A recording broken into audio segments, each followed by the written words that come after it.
Yo, what's up, guys? It's KB. Thanks for tuning in to another video here on the Outside the Box Podcast YouTube channel. If you like the content you're seeing from us here, be sure to smash that like button, click the bell icon so you don't miss out on any future videos, leave a comment down below, and don't forget, hit that subscribe button. And now let's get into another original video here on the Outside the Box Podcast YouTube channel. Welcome into episode 16 of Outside the Box College Lacrosse Show. I'm your host, Uncle D. Sitting across from me, my nephew, Hoots. We're about to get into another week of recapping everything that just happened in college lacrosse and everything that's going to happen in the upcoming weekend, especially now that we're in the month of May, because May means tournament time. But before we do all of that, don't forget to subscribe to the pod, youtube.com/OTB-LacPod. That's where you'll get full video episodes of this pod. You'll also get all of our lacrosse-centric content, Sporkle, interviews, and other content that we drop for you. And then exclusives from the main OTB pod. Don't forget to subscribe to youtube.com/Underground Sports Philadelphia. That's where you'll find full video episodes of the OTB LacPod. Follow OTB LacPod on all socials at OTB LacPod, YouTube, Twitter, Instagram, Facebook, etc. Same thing for Underground Sports Philadelphia, Underground Sports PHI on all socials. Don't forget about Threads, and don't forget to follow the overarching business of Underground Industries, youtube.com/Underground Industries. That's also for Facebook, Instagram, TikTok, elsewhere, and Threads. And then you can also find them on Twitter at DU Industries. Don't forget to follow my nephew across from me, Hoots Sport Media, which we'll get into in just a moment about why you should be following my nephew and the things he does on the social platforms. Don't forget to follow me, Uncle D's 12 on Instagram, SCS_NextGreat on Twitter. You can find all my other socials there. In this episode of the Outside the Box College Lacrosse Podcast is powered by our friends at 47, truly the best headwear and apparel in the game. And with their vast collection of collegiate gear, they'll make sure you're repping your favorite college lacrosse team all season long. So use our link in the description to shop with 47 and get that free shipping on all your orders when you join the 47 family. Just make an account as it's FRE. Yeah, that's FREE free, and start earning points on every purchase you make and turn those points into free gear. Again, use our link in the description to shop with 47 and get free shipping on all orders when you join the 47 family. Shout out to 47 for being a proud partner of OTB, OTB College, and the official headwear partner of Underground Industries. Nephew, this weekend, you had a lot going on. It was a turbulent weekend. Went from way down here to way up here to some stuff in the middle as well. Hopefully the people have followed you by now, since we're 16 weeks into this thing. So they should have seen what you had popping this weekend. But walk us through it. I mean, yeah, realistically, if you're not on Twitter, you're missing a lot. Because we're not posting live content on Instagram. It's too much to handle, but Twitter is always popping during, at least when I'm shooting for us. I can't speak to when our other photogs do it, but for me, if I'm shooting, make sure you follow OTB LacPod on Twitter. But yeah, went to Salt Lake Friday. Started out kind of bumpy. I'm not going to go through everything, but just people forgot things. Flight was delayed. Forgot to take my computer to the field. So shot 2 whole games using my phone to edit, export, upload to KB, who then posted it for me on Twitter. So again, thanks to KB for doing that, because I know it's not fun to be behind the scenes all the time, but he crushed that. Yeah, second day was locked in. Definitely, I think this was probably my best weekend. Trying to think back, probably my best weekend ever. Shooting wise, just across the 4 games, I felt like I got all the big key moments, a bunch of good stock as well for a lot of the young rookies that we got to see. Yeah, I mean, PLL's back. It was also kind of cool to see the rookies that we just saw play college lacrosse a week or two ago come and play like meaningful minutes at the pro level. And And like Ryan Steins, I think we all kind of owe him an apology. I know some people were like, why did you pass on Joey and then take Ryan Steins? But that dude, not only was the love for him unbelievable in Utah, but the dude can play. But yeah, and then yesterday just kind of went around Salt Lake, looked at whatever there was to look at, which admittedly is not much. Yep. Yeah, that's pretty much it. Got back last night, and I'm hoping to have some posts on Instagram at some point next week, hopefully sooner. But I gotta kind of narrow down my selects because I got too many right now that I want to post. I mean, you had a phenomenal weekend with the camera. One of the pictures you took got an athlete in it, and it sparked some conversation between OTB and some others within the community that may lead to some great things down the road. You had a Xander Diction picture that blew up online, and a lot of people were interacting with that. But the real picture of the weekend, one that had everybody drooling, people talking to us, people talking to you, compliments flying left and right, was a run out in one of the games. Literally the run out. We said it. Make sure you're listening. They're going to be back rolling here soon, getting you episodes on a weekly basis. Neil and Nephew across from me. So check them out, the run out. I believe it's the run out pod on socials everywhere. I think right now it's just I am Neil Barrett. I don't know if he's using the run out right now. Well, at all. But yes. Even when he comes back, like even when you guys start. Hey, maybe I can convince him. I'm gonna talk to him tomorrow, so maybe I can get him back on the run out pod. But yeah, I mean, I think that would it really benefits having a separate channel for your pod because it allows you to still be yourself outside of the pod. But that's a separate conversation. But yeah, check them out. They're gonna be back rolling here soon.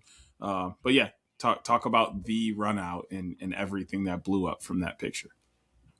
Yeah, I mean it was a fairly typical play. I can't even tell you how it happened, if it was a pass or a shot or what, but it was just lit. Like you couldn't have placed me any better, honestly. And I was thinking about, we were talking about this pre-pod, but I was thinking about this even right after it happened of like the odds of me choosing that spot and then a ball coming directly at me with two players that are chasing the ball and they both dove at the same time at me.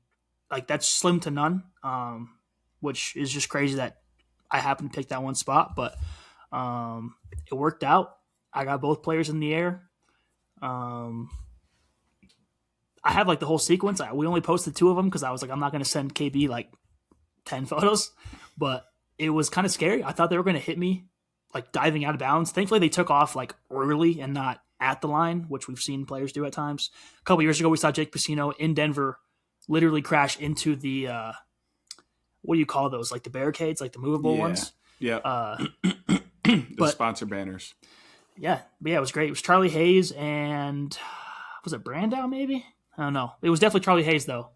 So some people from Detroit Mercy reached out about that. So hopefully they'll post that soon too. But yeah, it was just good. It was definitely the most traction I think I've gotten on a photo, especially in live time. Like Paul Rabel retweeted it. Liam Murphy quote tweeted it. Jerry Raganese. I mean, like literally everyone that you've heard of in some way interacted with it, which as much as like I hate attention, but I also really like attention when it's placed from a good thing that occurred. Mm-hmm. And like I told you pre-pod, sometimes it's better to be lucky than good. Yep. But also luck is when preparation meets opportunity. So this is why if you're trying to hire a photographer, guys, for all the people out there listening, you should hire someone that knows the sport because they can at least position themselves in places that benefit the photos or videos. So don't be giving away too much of your sauce, nephew. I'm gonna do me regardless. You got it. Send your photographers. We can compete. That's fine. I'm not scared of any competition. He said you ain't gonna outdo me anyway, so it don't matter. Hey, by that point I was in a flow state. I was good. But bro said flow. I mean, hey, especially after the way the first day went, I was like, the fact this is even possible right now is great. So, but yeah, it was good. I mean, I had uneventful yet eventful weekend. As you know, I was ejected from a game last week.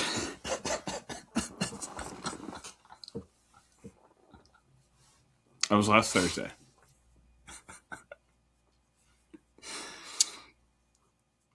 That meant I had to serve a 1-game suspension. You didn't tell me that. For our game on Saturday. Now, my understanding of the rules was I was not allowed to be on premises at all. I was not allowed to have any contact during the game or pre-game, anything like that. So, my solution was to pull my car up in a small cemetery that was near the school that had a visual of the field, and I sat on top of my car for a quarter and watched my game from the cemetery. But I couldn't see the scoreboard. So I asked, like, hey, like I called one of the parents. I was like, hey, what's the score? I can't see. And she was like, it's 2-2. She's like, it's tied. I was like, 2-2. She was like, no, 4-4. And I was like, oh, awesome. And I hung up, and then she texted me shortly after and was like, hey, the AD said you can be outside the stadium. You just can't come in and you can't say anything. So I just turned into the Arthur meme, and I literally was just standing outside the chain link fence like this, watching the game. And I was like clapping like all silently like this, like, let's go. Like I'm doing everything so quiet so like I don't like get heard. But the boys won 8-6. Got to go down and celebrate with them after the game. Was that their first win? Yep, we got our first win of the season. We avoided the winless season moniker, so we're feeling good about that. And that was like the one event of the weekend was like me like going from a cemetery over to the field to like being the Arthur meme for 3 quarters and us grabbing a win. So it felt like something like straight out of a Disney movie, but I rocked with it. I was happy. I went home and watched lacrosse for the rest of the week, for the rest of the day. So to me, it was a great day. I got to go to Mother's Day brunch with my mom and grandparent and sisters and all that good stuff Sunday morning. And then I watched some more lacrosse and actually took a quality nap on Sunday. So this weekend was good for me, especially because I experienced something new. Also had to take a sportsmanship course. I was going to say, they make you take a class? Yeah, I hated it. Honestly, if I'm being honest, like there was some stuff that was good in there. You know, it was like, you know, you got to model behavior. Like, you know, if you're going back and forth with referees, your players are more likely to say something to them. And like how the more composed you are, the more likely your kids are to be composed. Like, you know, just like stuff like that. I'm like, okay, that's legit. The other half of it was just like, no matter what, the referee's right. I'm like, that's bullshit. That's terrible. I don't want to hear that. Where is the accountability for them? Right. Like you guys aren't making them be better at their job at all. You're just telling them, hey, you run this and what you say goes, whether you're right or wrong. Like it literally said verbatim, right or wrong, the referee is right. I said, what? Excuse me? They're like, yeah, they have the final say. They're like, yeah, they have the final say. So even if you don't agree, that's just what it is. I was like, this is some bullshit.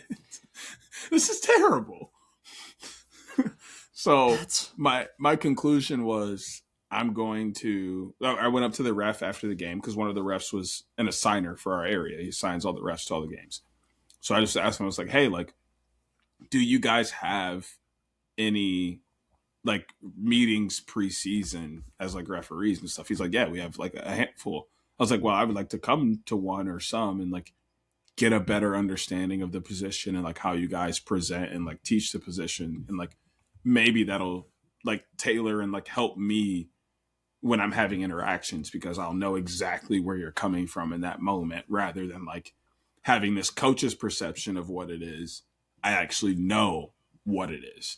And he was like, yeah, anytime you want to, you know, like we'll stay in contact and you can come out to that. And he was like, we can also like come to a coach's meeting and like, you know, talk to you guys about things that bother you guys and questions you have and all that stuff. He's like, we've offered it a ton, but they've only done it once back in like 2012. And I was like, okay, I'll bring it back up and see if that's something we can do. But at the least, I'm going to some of their official meetings when they start having those again before the season starts, just so I can get a better understanding of what's happening out there and kind of be able to have better interactions, and not necessarily just because I want to avoid what happened this year, but also just I think it makes coaching players in certain scenarios easier too.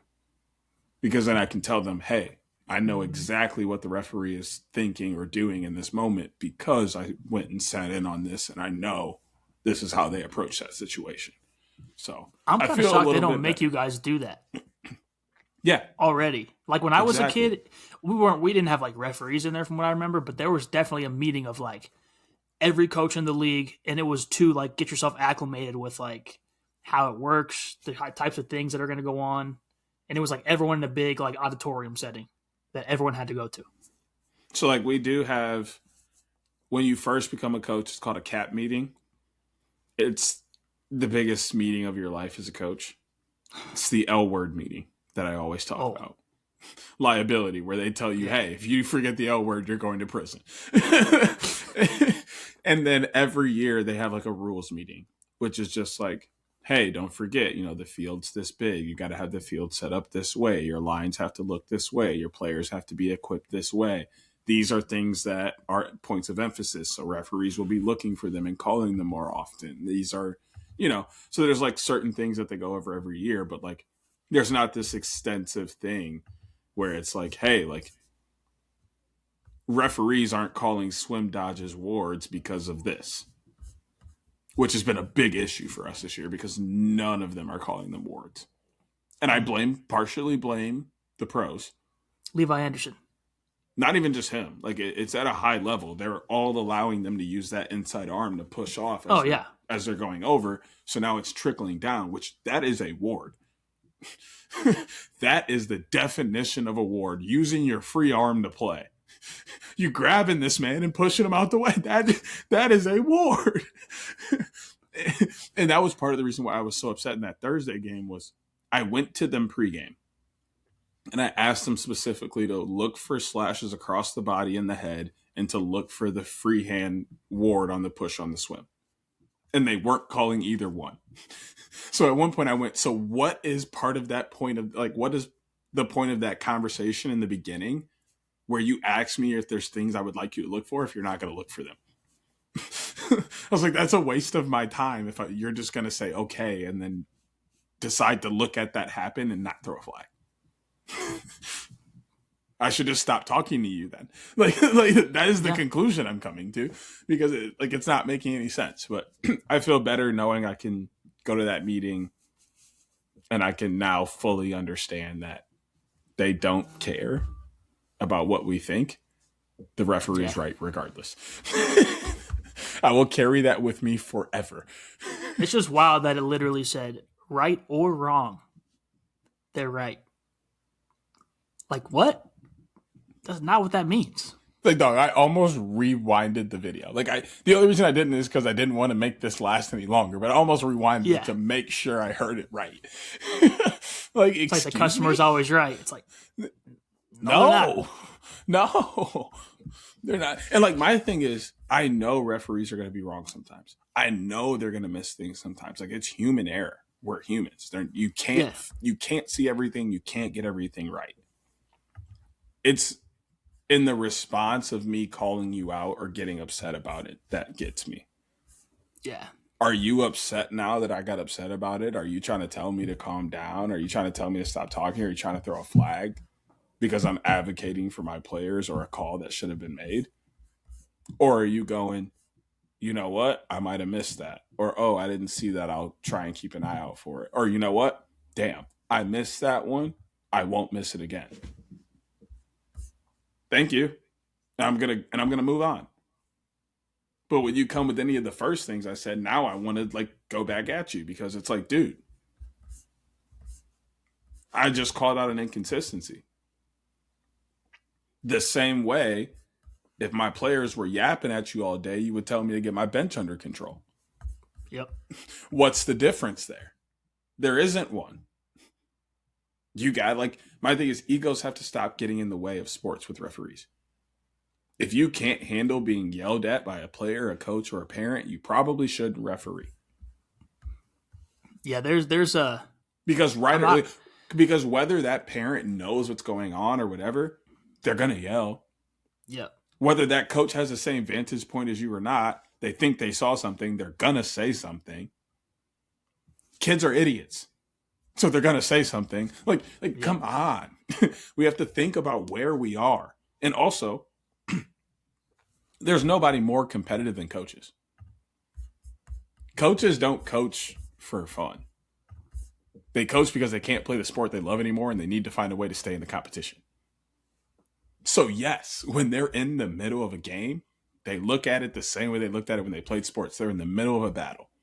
So when something happens, they're animated because they're already feeling all that passion and adrenaline of being in battle. So get over it. It's going to be okay that you got yelled at for 2 hours during a high school lacrosse game.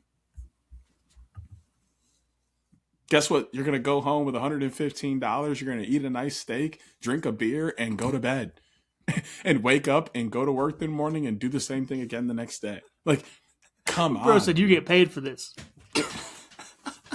One of the refs in that Thursday game literally at halftime complained, like, this is not worth the $115. Then go home. Hold Go on. home. That $115 for 2 hours, that means you can work your normal job and then also get $115 on top.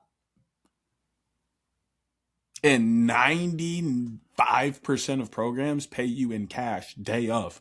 I mean, I'm not So saying you're you should take literally- like verbal abuse, but You're literally walking away with $115 in your hand multiple times a week. dude, if I'd be reffing every day. And in our area, sometimes because of our availability of referees, some referees are working 2 games in a day. Dog, you just made $230 for 4 hours of work. You know how many people don't make $230 for 4 hours of work? And you're complaining about being and you complain about being yelled at a little bit? Come on, bro. There's people who make pennies on the dollar and get yelled at more than you do. And they did everything right. Stop it, bro. It just drives me insane that they like are to have this like holier than thou like mentality. And some are really good. Like there's some referees I have no problems with. There actually was a referee in that Thursday game that I had 0 problems with. And like I was going back and forth with one of the referees and he goes, well, I'm sorry for you, buddy. We're 3 of the most talented in the state. And I went, I've had no problems with that guy over there. That gentleman has been fantastic. And I pointed this taller black guy. I mean, he was great. He was coaching the kids on both sides. He was calling penalties and calling things out. He's making the right plays. When he missed something, he said, I'm sorry, I didn't see that. I'll keep an eye for it. Like, he was just being a good referee, doing his job correctly. And he also didn't see anything wrong with anything I did the entire time. So it's like, am I being biased? Maybe. But also, he was good at his job. I just hate that there's no repercussions now either. Because like there is a rating system. So like we rate the refs on how good they are and like how professional and like all this stuff. Can they get up and down the field? Can we approach them? Like all this good stuff. And back in the day, if your ratings were bad, you lost your job. Like if you consistently had bad ratings, they said, okay, there's something you're not doing. And like, obviously they would have like rehabilitation things and like courses and like stuff for them to like try and get better. But eventually they'd be like, okay, we've tried, you're bad, you're done. Now it's just, oh, you don't get to work playoff games. Like you might work a regional game, but that's it. You're not going to work the later games where you make a little bit more money. You're not going to work a championship game. That's not doing anything. I still have to deal with this guy all season long, regular season, that matters more than like especially for us here in Michigan, like it's all off our MPR. It's all off the Michigan Power Rankings. So it's how good are, like, what's your record? What's the records of the teams you beat? What's the records of the teams you lost? Boom. That's your MPR. So if I'm getting shafted 2 times a week by these horrible referees that I see every game, it's going to be an issue that they're not getting fired and they're just missing playoff games. Like that's where my whole thing goes with that. Referees will always be terrible. So I guess we could talk about this literally for an entire pod. But and that'll do it for the OTB College Show. No, Thanks for listening to our referee rant. Didn't say a single thing about college lacrosse at all. 25 minutes in, haven't said a word about people are going to click off, like, this ain't about college lacrosse. We're out of here. No, they know how it gets. It's just our first OTB College After Dark pod. That's all. Facts. But yeah, let's get into the action that happened this weekend.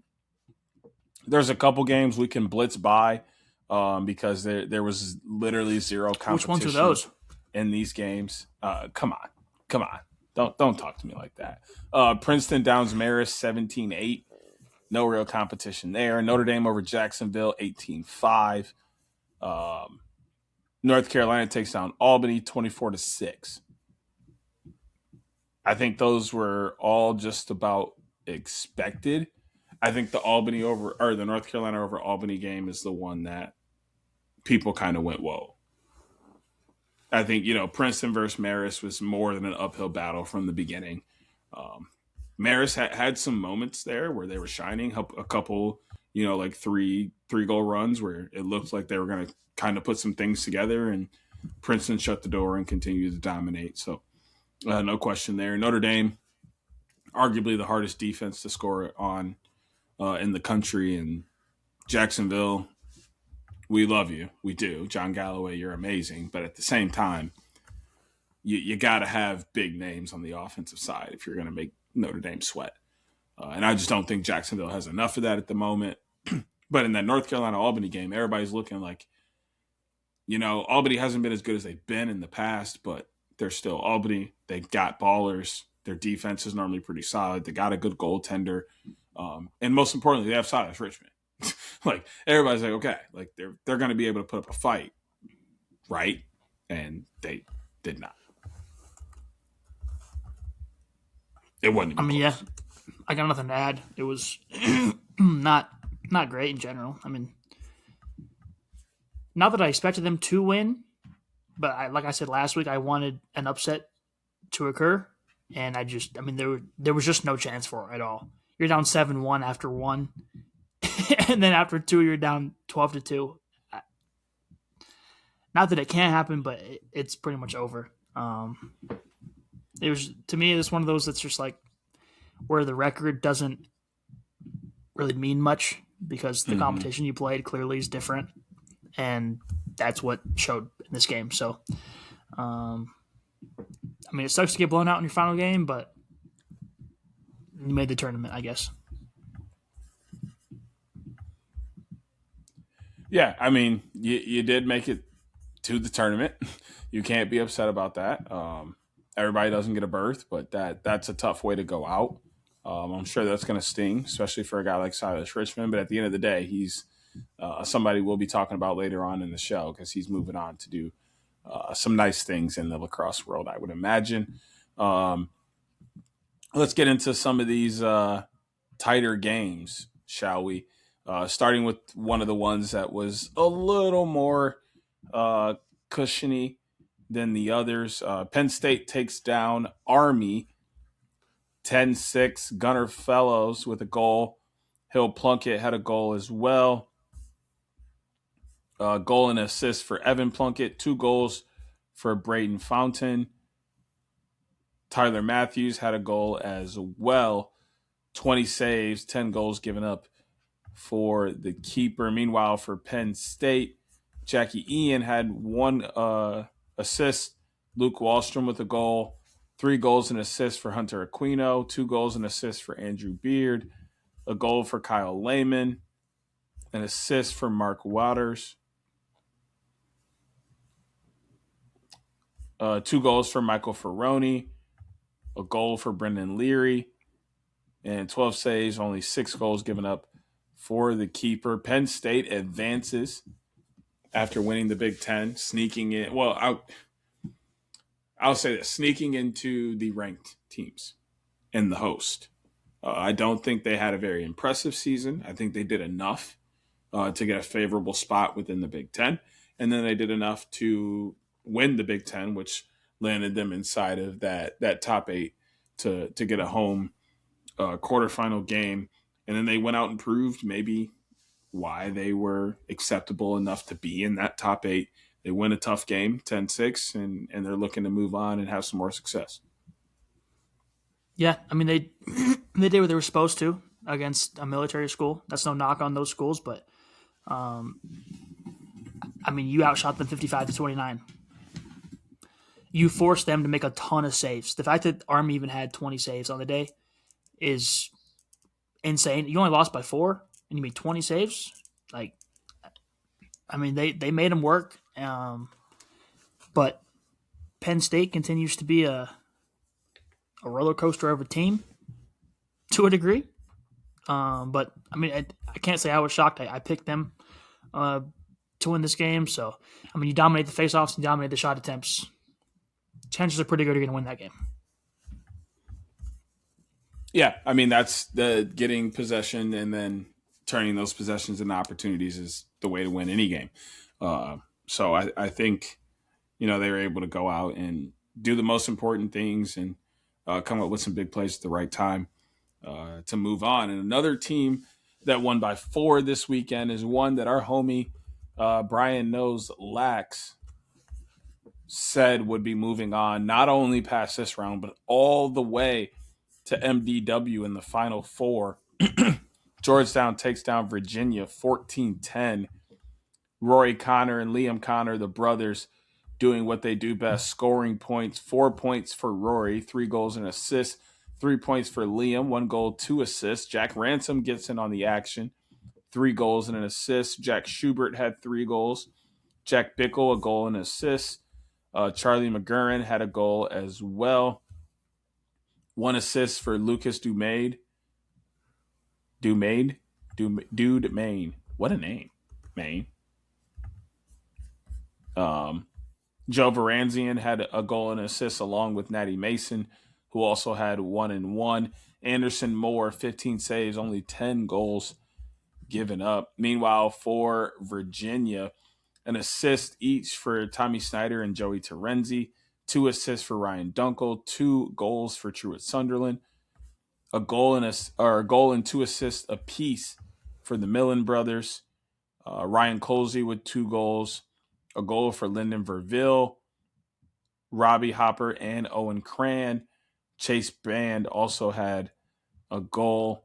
Jake Merrick, 9 saves, 14 goals given up in this game. One of the more exciting games of the weekend. Definitely a lot of action back and forth, but Georgetown just proving to kind of be a little too much for Virginia. And after Virginia looking so hot toward the end of the season, kind of just ran out of steam. They were talking about it on the broadcast. They even said Lars Tiffany brought up that he felt the team looked tired on Wednesday during their midweek practice after playing 2 games in the ACC tournament. But I don't think that's an excuse, and some other people don't, because Georgetown also had to play 2 games within the Big East tournament, running basically on the same kind of rest. But that's where I go back to the thing I said about Denver and them possibly maybe moving over to the ACC or another conference to kind of bolster their record. Virginia was probably more tired because beating 2 ACC teams in the conference tournament might be a tad harder than beating 2 Big East teams in the same time period. Maybe. I agree. I think a lot of people around the country agree. So I think that also plays a factor in it, is like, how hard do you have to play in those 2 games? Not that Georgetown isn't playing hard. Not that anyone in the Big East isn't great lacrosse players, because there's only so many Division I lacrosse players already. But there are still levels at every level that you play, and some levels are better than others. And I think we all agree the ACC is above the Big East. So the level of play, the energy, the output, the IQ, everything is a little bit higher here than it is here. And I think that plays a factor in that. But at the end of the day, Georgetown moves on. Virginia sent packing. Yeah, I mean, that might be a factor, but also, like, you had a 5-3 lead after one, and you let Georgetown back in the game with a 5-2 period. So could that have helped Georgetown? Absolutely. But also, I think Georgetown's just a very good team. And that's why last week when we talked about this game, I said, I think this has upset potential because I felt like these are the two of the hottest teams, arguably, left in college lacrosse, and you see why. And again, like even in the fourth quarter when Virginia, had a chance to get back in this game, they put up one goal. So to me, this is more indicative of who I thought Virginia was most of the season. They definitely got hot, and I'm willing to say, hey, it was an awesome stretch down the stretch there for them. But I'm not shocked by this, kind of in the slightest. I picked Georgetown in the PLL app. I just think Georgetown's a wagon right now. I still think that Brian's Final Four is crazy.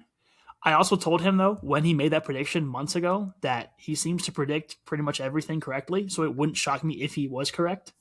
And now they get a Duke team that they have a real chance to make that happen. So I'm glad you brought up that Duke team because that's exactly where I was going next.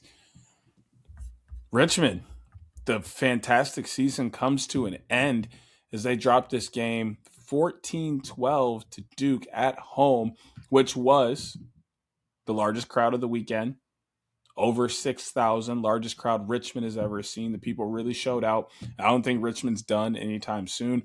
They will be back. But Duke got great games. I mean, Brady Scaletti was held scoreless along with Max Slope, but you get 2 goals from Ben Johnston, a goal and 2 assists from Michael Ortlieb, 5 points, 3 goals and 2 assists from Liam Kirschis. Kyle Colsey gives you 2 goals and an assist. Thomas Delgado, Jack Papendick, and Connor Nolan all give you 1 goal. Mac Christmas gives you an assist. 2 goals from Aiden McGuire. Offensive weapon, Aiden McGuire? Is that him? Utah Archers attackman, Aiden McGuire? I mean, hey, 2 goals on 2 shots, 5 ground balls. Hey, maybe he knows something.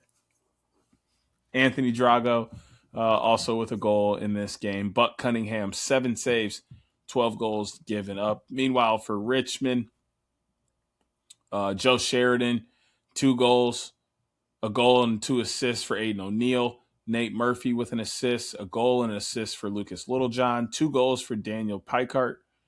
Gavin Creel popped off for 4 goals in this game. Leo Kane and Braden Pennefeather Stevenson with a goal apiece as well. Connor Knight, 12 saves, 14 goals given up. This one hurt a little bit, not only for me, obviously for the Richmond faithful, for the Richmond squad, for the lacrosse community. I think deep down, everybody wanted Richmond to make a run.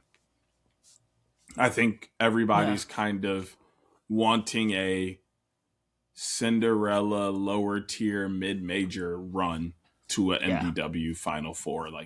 And Richmond really felt like that time, especially after they had the tight game with Notre Dame earlier in the year. They beat Cornell in a tight game. They beat Virginia. They were doing all the pieces to show that they were a caliber team to make it to MTW. And then, as many people said, they feel they got shafted by playing Duke. It's a double-edged sword. We talked about Duke possibly not being able to get in and why they maybe shouldn't have gotten in because of the season they had in the schedule and blah, blah, blah, blah, blah. But at the end of the day, you got to play the games. And it's not like Richmond didn't have their opportunities in this game. It's not like Richmond didn't lead in this game. Richmond had every chance to win this game. They were competitive in this game the entire time. Duke just was able to make a couple more plays, and unfortunately that ended the season. Yeah, I mean, they were up 10-9 after 3. It's there for the taking. So, and, as a standalone game, I don't hate this game from Richmond either. They didn't, fare well in the fourth quarter, but for most of this game, I thought they were fine. Unfortunately, fine doesn't get it done at this stage in the season. But also, and I've sort of indirectly said this for a few weeks now, but can we stop acting like Duke is a bad team? Right. Like, we as a community, just the entire thing about how they can't get in, and they're still a good team.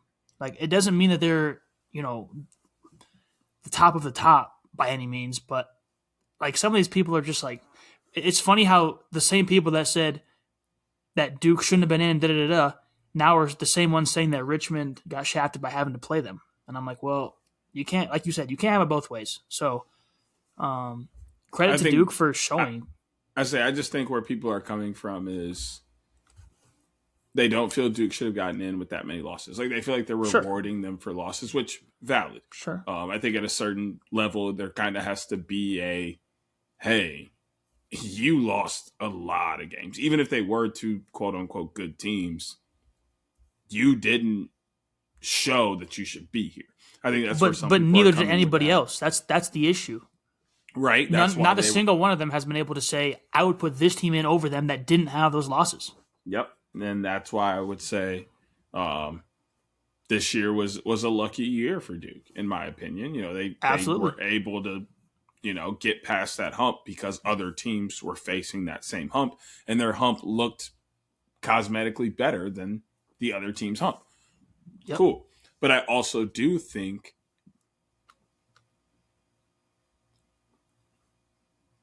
playing Duke is a little bit of a shaft because there are other teams in that bubble that Duke was being talked about around the same amount of losses and stuff that Richmond probably beats a little more handedly.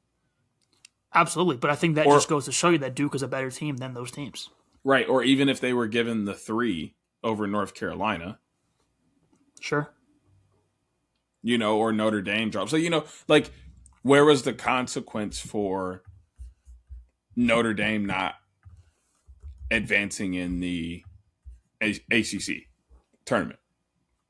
They lost a game in the ACC tournament. Richmond won the A10. Where is that respect for the conference championship? Maybe if they move up, they play a different team. I think that's where that argument is coming, is where's the respect for Richmond's season for them to not have to play a powerhouse like Duke in the first round? Because any other year, you give any other team that kind of schedule, a Duke, a Michigan,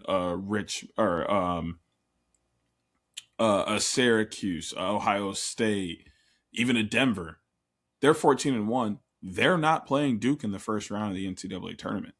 So I think that's where some people are coming from, is you devalued their season by not giving them the same respect you would give any other 14-1 team, especially when you look at their non-conference. They kind of, when you look at their schedule, it's like they had this ideal and this scenario playing out, and they were trying to protect themselves from that. Hey, we know we play in the A10, which isn't as strong as every other conference, and we're going to dominate over there, which they did. There are very few games that were even within grasp. So that's one part, is if you are that much better than your conference that isn't a high tier, you have to go out and prove that every game so that they can't point hey, look, you only lost to this very subpar team or you only beat this very subpar team by 1. Are you really that good? That didn't happen to them. And then at the same time, they went in their non-conference and played almost every top 10 team they could. And then won every game but won against the number 1 team in the country at the time. And people are you got to give them more respect. You got to give them a better pull. And I see where they're coming from in that standpoint. I see that, but there's just extra questions that come along with that, which is why I'm not even willing to entertain the whole discussion. Because if you're that good, you're going to beat the team in front of you. I'm sitting on both sides. Absolutely. And this is I'm straddling the fence. Yeah. Yeah. We wanted Richmond to make a run. Let's make that clear. This is not me trying to tear down their season. It was a great season. Yep. But did they deserve the 3 over UNC? Is there a definitive yes or no? I don't think it's definitive, and therefore I don't feel like we can make that argument.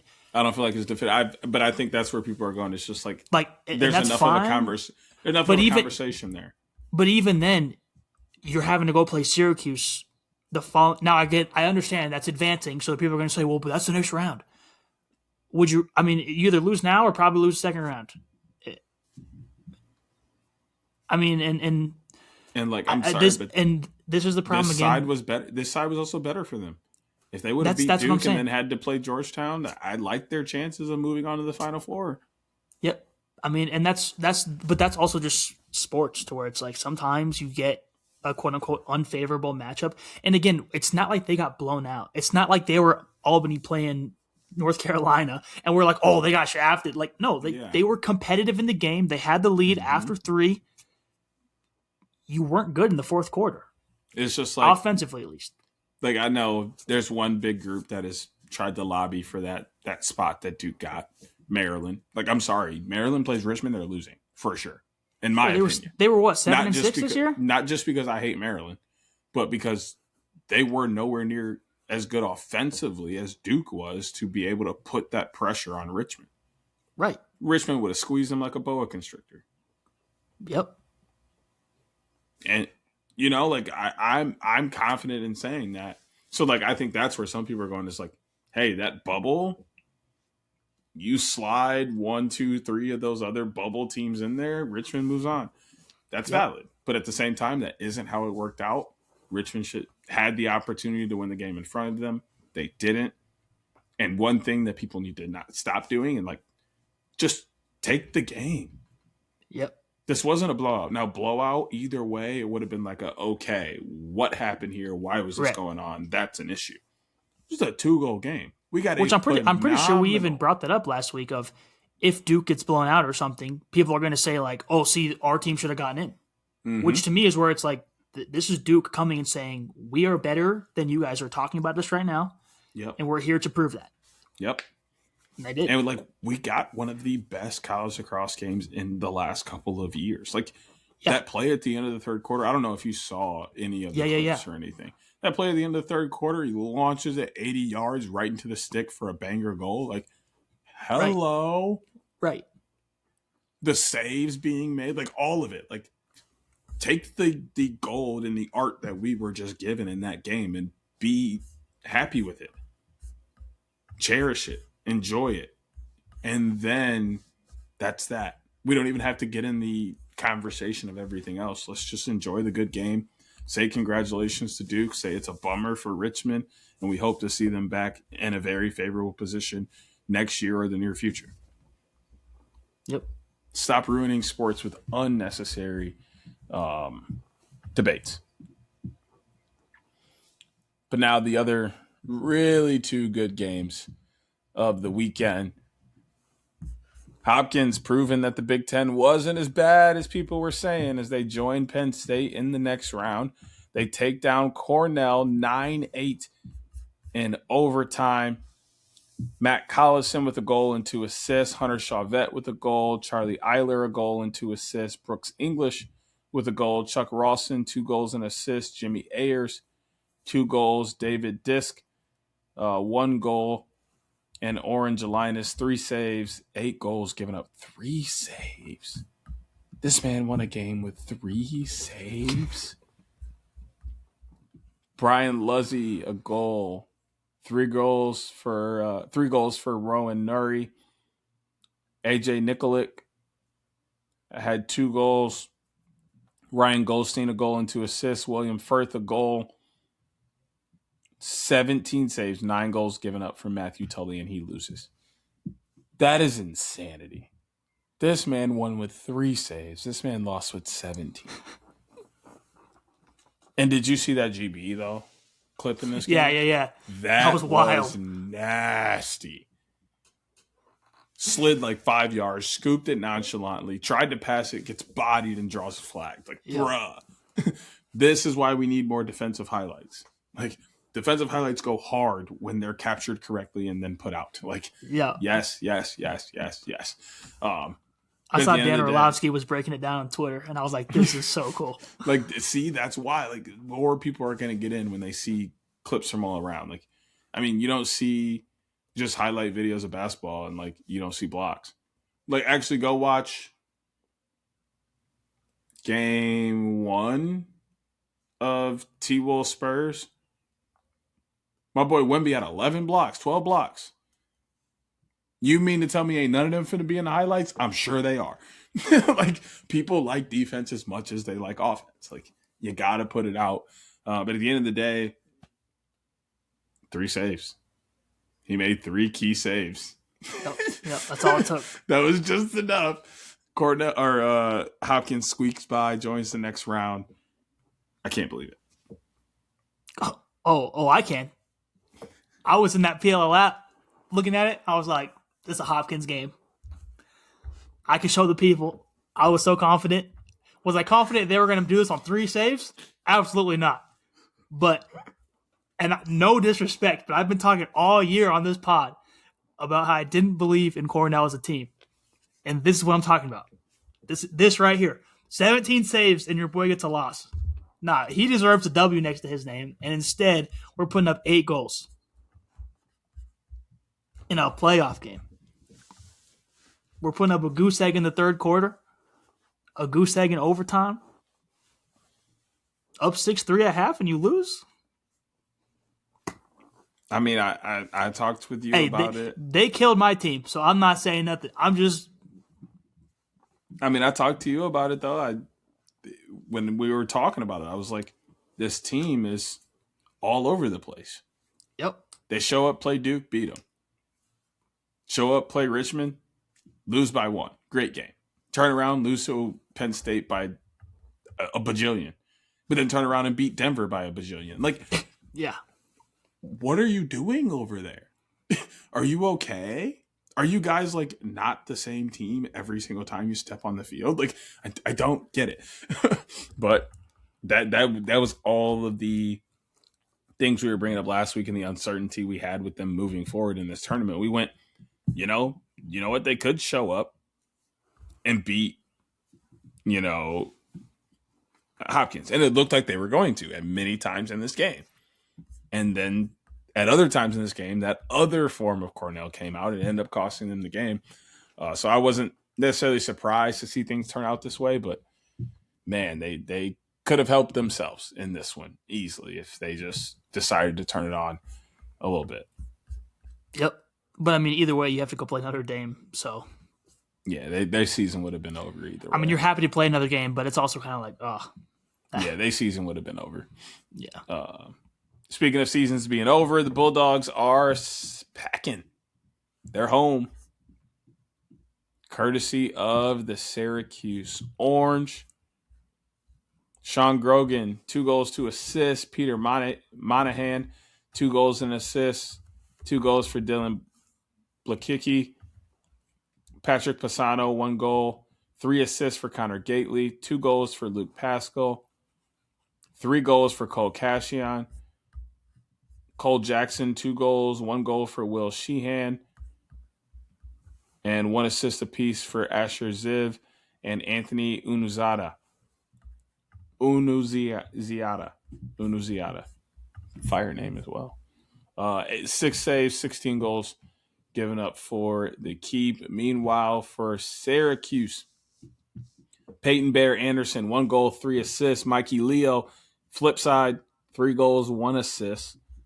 Luke Roa, 2 goals, 2 assists. Finn Thompson, 3 goals, 2 assists. Joey Spallina, 2 goals, 2 assists. Wyatt Hoddle, 2 goals, 1 goal for Tucker Kellogg, a goal for John Mullen. He had 18 ground balls in this game as well. So fantastic day at the stripe for him. Tyler McCarthy, a goal as well. 17 saves, 15 goals given up for Jimmy McCool, who caught fire in the fourth quarter. Was fantastic for them late in this game.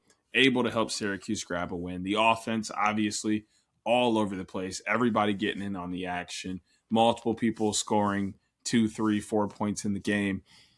Syracuse has got to be feeling good after a big, close, emotional dub over Yale in the Dome.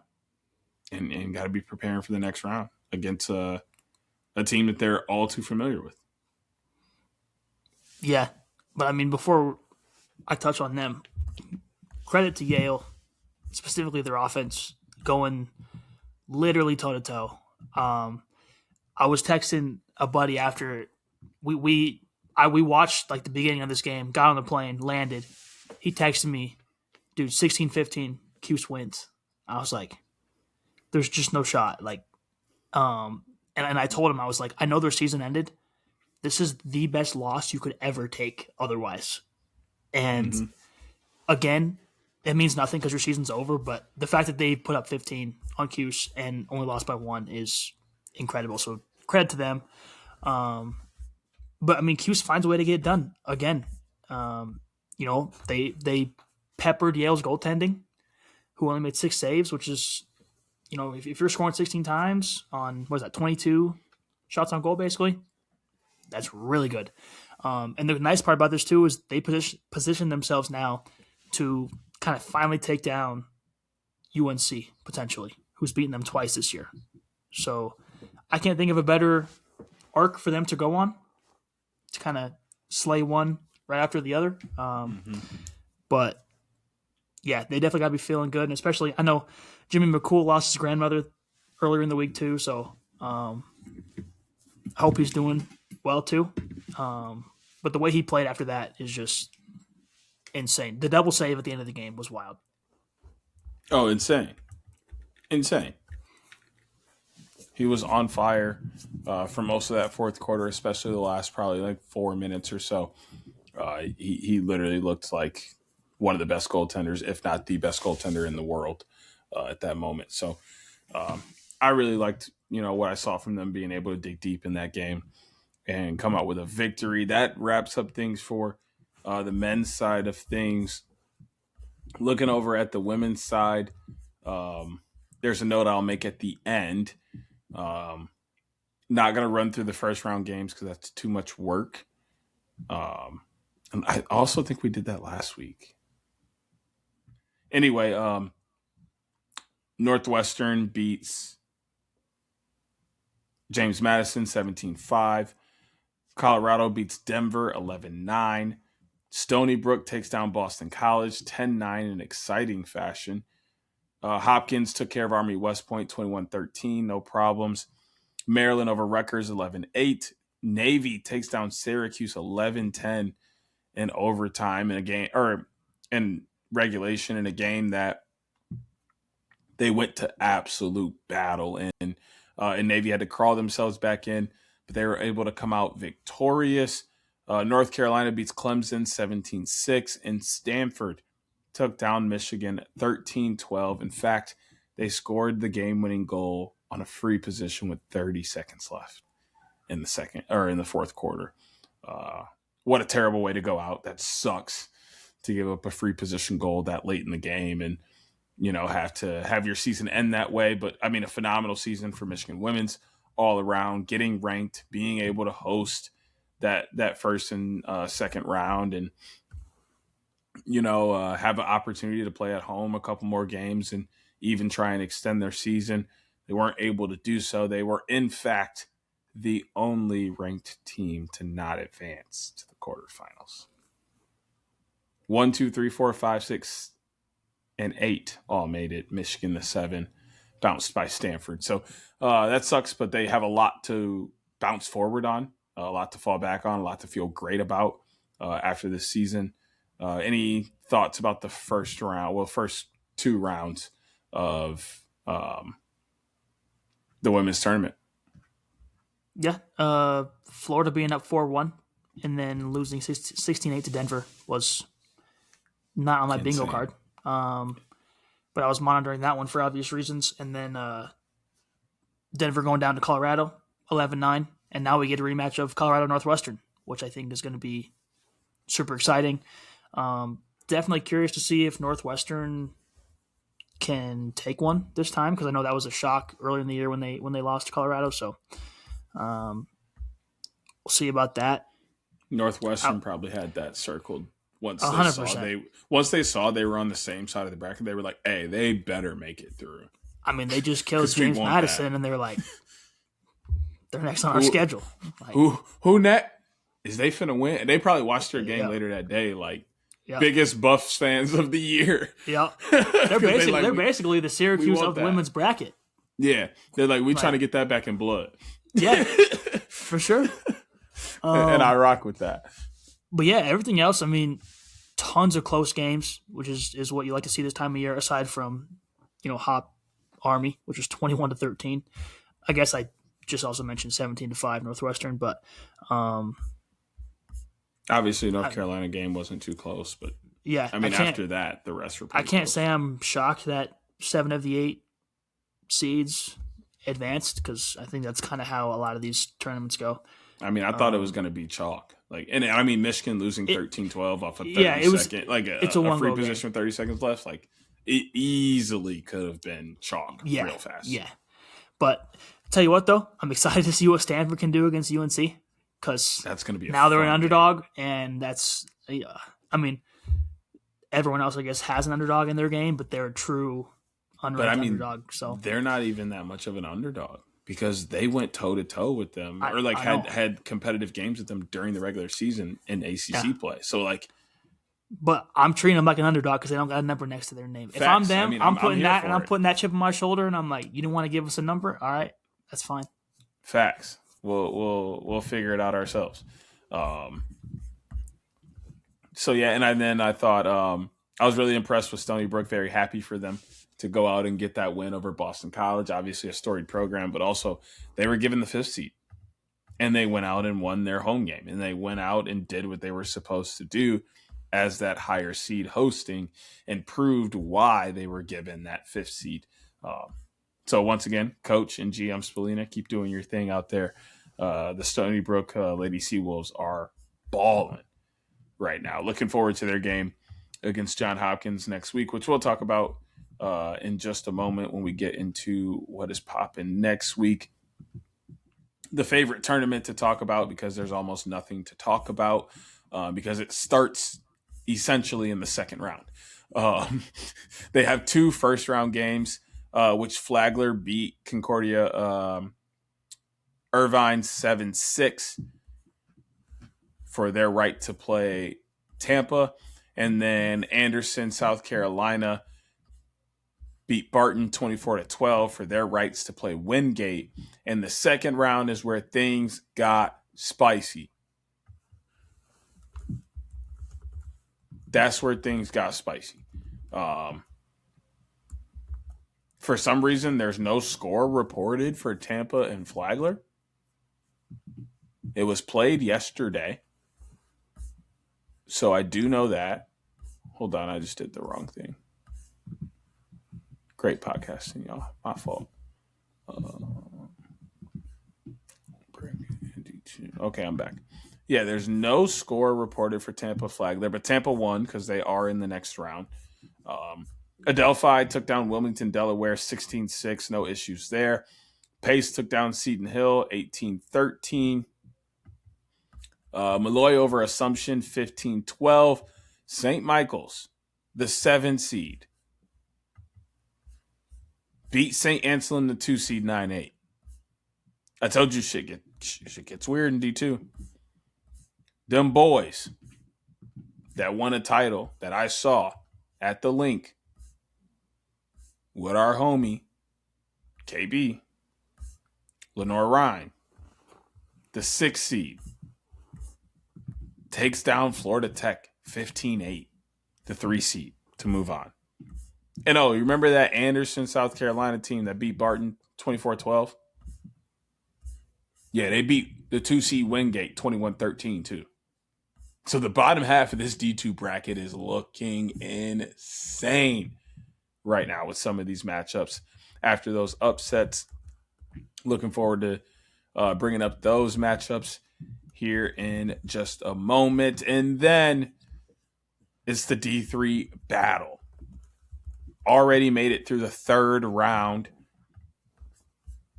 as Tufts beat Middlebury 24-10. York, Pennsylvania beat Lynchburg 18-12. Christopher Newport beat Washington and Lee 13-12. Wesleyan, Connecticut beat Williams 14-10. RIT beat Salisbury 12-11 in overtime, courtesy of Ryan Sanders, who had 6 goals and an assist for 7 points in that game. Absolutely dominant from him there. And then Babson beat St. Lawrence 13-9. Bowdoin took care of Stevens 17-14. And then there's one more team left to make their way into the quarterfinal. A team I despise. A team I can't stand. A team that wears one of the jersey combination colors I hate the absolute most. It's actually right behind me. Orange, blue, and white. All right, that's messed up. The Broncos are decent. Y'all rock a good combo. Like the Archers is decent too, but like there's certain combinations of those colors that don't really go together, and I don't like the way theirs looks together. Along with like the Knicks and some other. Okay. At the end of the day, I'm talking about Hope College. Hope College plays in the MIAA where Adrian plays. Oh, well. A MIAA team has never advanced further than the first round. Well, the second round. No team has ever won more than one game in the NCAA tournament. Hope didn't just win one game after beating Ithaca 14-11. They turned around and beat Bates 14-12 the next weekend, too. They've now won 2 games. They've now advanced into the quarterfinal. They now are the first MIAA team to have done so, making history once again. They're also still undefeated at 20-0. Are we smelling a Cinderella story in D3?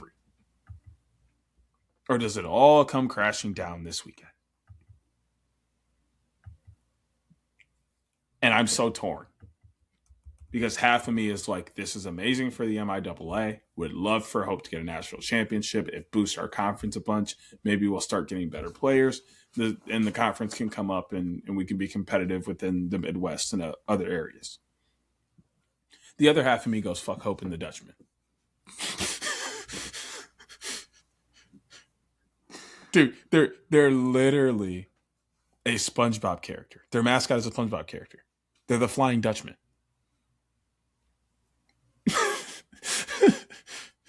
And then they do this stupid thing. The Hope Flying Dutchman. The Hope Flying Dutchman. I'm like, oh my God. I want to You've been practicing that in your mirror or what? I want to dead fish off the nearest bridge. You don't have to practice it. They literally chant it during games. All of their men's sports will like just be like their bench will just chant it. It is insanity and drives you nuts. And don't let them have a student section there because they're jumping in and it just gets worse. So. Sounds awful. Oh, it's awful. So, yeah, I'm split down the middle. It would be amazing to see them do it, but at the same time, I don't want them to. So with that being said, looking at the upcoming week, things in the D3 realm are getting popped off on the 15th and 16th. You have Bowdoin and Hope. Tufts in York, Pennsylvania. And then you also have Christopher Newport and Wesleyan, Connecticut, Babson and RIT. Babson and RIT is Friday the 15th at 7 p.m. Bowdoin and Hope is Friday the 15th at 4 p.m. And then Saturday the 16th, Tufts in York at 4:30 p.m. And then Christopher Newport and Wesleyan at 7:30 p.m. Definitely going to be watching those games and at least scoreboard watching those if I have to be. Popping over to D3, things are getting started tomorrow as you're listening to this on Tuesday. On Wednesday, the 13th, Adelphi against Pace at 4 p.m., Tampa against Lewis, also at 4 p.m. Malloy and St. Michael's at 4 p.m. Lenore, Ryan, and Anderson. You want to take a guess at what time it is? Noon. 4 p.m. All 4 of their games are at 4 p.m. So that's great. Not sure how anybody is supposed to watch all of those games and keep up on everything that's happening there. But hey, what do I know? You're not. Oh, I wonder if they're going to do the NCAA multi-view thing that they did for March Madness for this too. So then maybe you can watch all of those at once. And then D1 women's for the week. Things get started on Thursday, 2:30 p.m. at Northwestern and Colorado. Or sorry, noon Thursday, Hopkins and Stony Brook. And then 2:30 p.m. at Northwestern and Colorado, 5 p.m. at Navy and Maryland, and then 7 p.m. North Carolina and Stanford. D1 men's. Everything will pop off Saturday and Sunday again. Things get started at noon with Notre Dame and Hopkins on the 16th. And then 2:30 p.m. Syracuse and North Carolina. And then on Sunday, Princeton and Penn State at noon.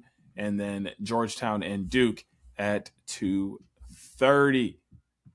You know what I'm about to ask you, but before I do that, it's our Riverside Games of the Week, powered by, you guessed it, Riverside. We made the switch to Riverside a couple months ago as a company. It has changed our entire productivity level on its head, from enhanced audio quality and episodes, easy-to-use editing tools, including a built-in editing bay for all of our shows in the network, and the fastest way to cut clips, segments, and funny moments for all of our shows. Plus is an absolute bargain compared to competitors. Use our link in the description to get your podcast, webinars, or video projects looking and sounding pristine with a Riverside. Nephew Hoots, it's the Riverside Game of the Week. I'm torn between two, but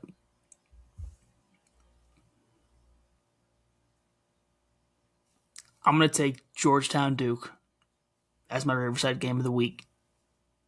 Two teams that I think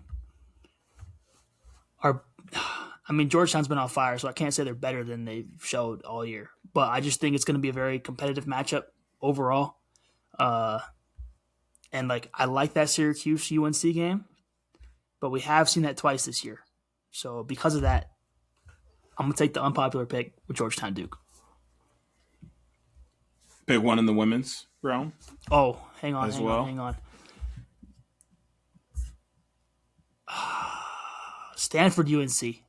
I'll include one UNC game in there because I want to see the quote-unquote underdog, unranked team take down the ranked team. The only one in there as it currently stands. Well, as it will be, I guess, unless they move on. Yeah, so for my Riverside Games of the Week, I'm going to start in D3. That Hope Bowden game is all over my schedule, something I'm going to be absolutely locked in on for multiple reasons. I'm partially hate watching / partially fanboying. It's going to be the weirdest game. I might tweet this. I might live tweet that game just so that everybody can see how all over the place my emotions will be. Because I'm telling you, I'm nowhere near picked on where I want to be on how I want their season to go. It's a dead split down the middle. It's literally like you cut my body in half down the middle. The right side says fuck Hope. The left side says they should win. So I'm going to be all over the place. And you saying that sentence is just hilarious. It's so funny. And then over in the D2 realm, which I don't do often, but that Lenore Ryan Anderson South Carolina game has, to me, huge implications and craziness to it.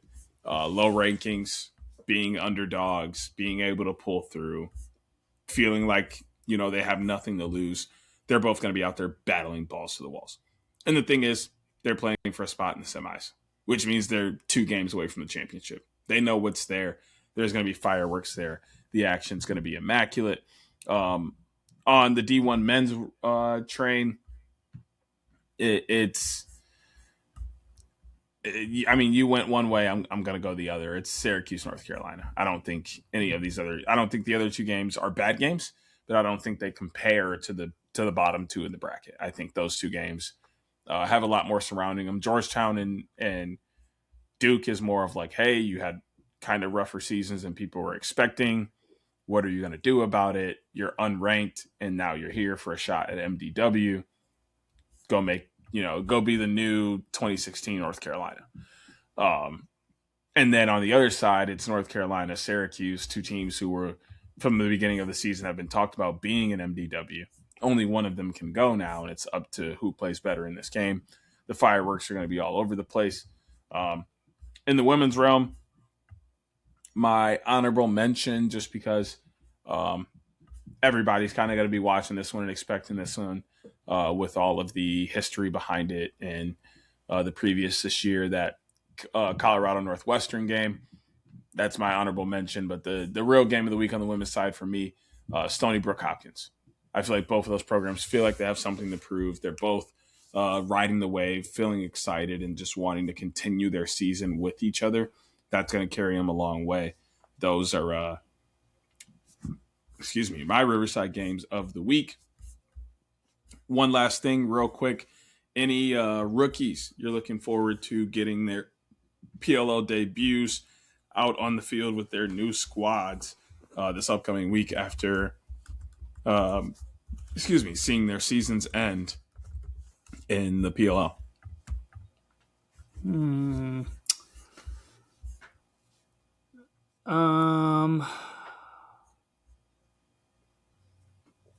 I mean, as an Outlaws guy, Evan Plunkett, I guess, because who knows how many years he'll actually be able to play. So the only problem is I don't know where he fits in the lineup, which is kind of where I lean with most of these picks. Silas Richmond, same thing. Like and that's less about him as a player and more as just the Water Dogs are top heavy, I think, offensively speaking. So they're gonna find a place for him, but it's still just like, honestly, the ones I'm looking forward to are still playing. But I mean, there's still a ton of good ones out there. I think it's just going to take a while to get most of these guys into the league. But yeah, I guess I'm looking through the list right now. I guess it would just be Plunkett and Richmond pretty much. Because do we know when Mikey Weissar is getting to camp? Or not to camp, but to Boston? Is he Canadian? I didn't even consider that, actually. Because I think that would be the only reason he isn't there. No, he's from Maryland. Oh, then I'm not sure why he isn't there. Okay, so then... Or wait, no. He's on Cannons. They have camp this week. So we'll find out this week. Oh, you're right. Yes. Okay, so Mikey Weissar, very excited for him as well. Yep. And I know they took him second, so they're excited for that too. So I totally forgot they didn't even play last week. So him, Plunkett, and Richmond are the top three. Hunter Smith. He's going to get to play. Yep. And he came in right in time because assuming he doesn't take any time off. But if he doesn't take any time off, he's going right into camp and then right into season, which would be fantastic for him. Which is fire. Make sure I'm not missing anybody in the later rounds. They're pretty much playing. Oh, Brendan Staub.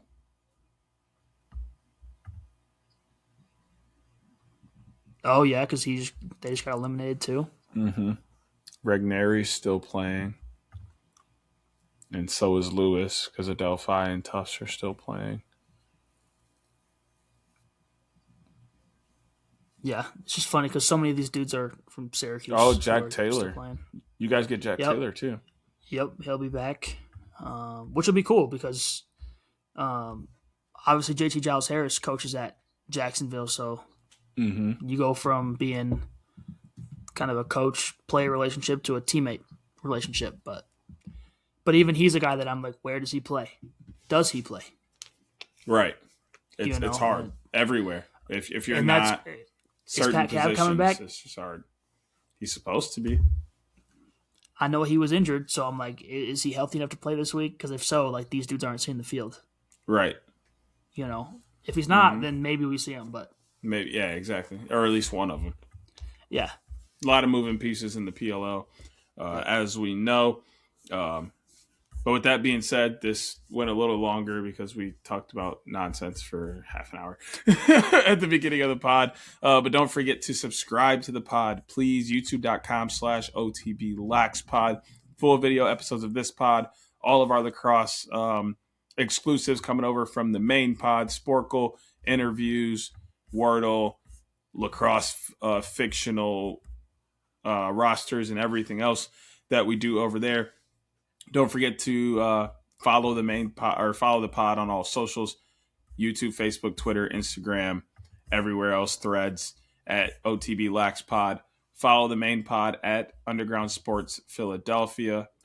Subscribe. YouTube.com/Underground Sports Philadelphia. You can follow them on all socials at Underground Sports PHI. That's Facebook, Twitter, Instagram, TikTok, Threads, etc. Don't forget to follow my nephew across from me, Hoots Sport Media, on all platforms. Check out the selects, especially Instagram. They're going to be popping soon. You can find them on Twitter already. Subscribe to the overarching business, Underground Industries, youtube.com/Underground Industries. It's also where you can find them on Facebook, Instagram, TikTok, and Threads. You can find them on Twitter at BU Industries. Follow Uncle Deej on Instagram at Uncle Deej12. Don't forget to follow me on Twitter, SES_next great. You can find the rest of my socials there. That has been episode 16 of OTB College Show. We'll be back next week to talk about, well, the most important weekend of the year, what just happened in this past weekend, and then what's going to be coming up for MDW Memorial Day weekend, championships all around. And then we're going to have to find a way to keep this thing rolling. Maybe we'll have to get into our own Sporkle content or something to keep getting you guys episodes during the break. And also we'll be getting into transfer portal talk. So that'll be nice. But it's already popping off. Exactly. But, we'll save that until then, and we'll be able to do a weekly tracker and keep you guys updated. But until then, I'm signing off for my nephew across from me and Uncle Deej. We'll see you next week. Peace.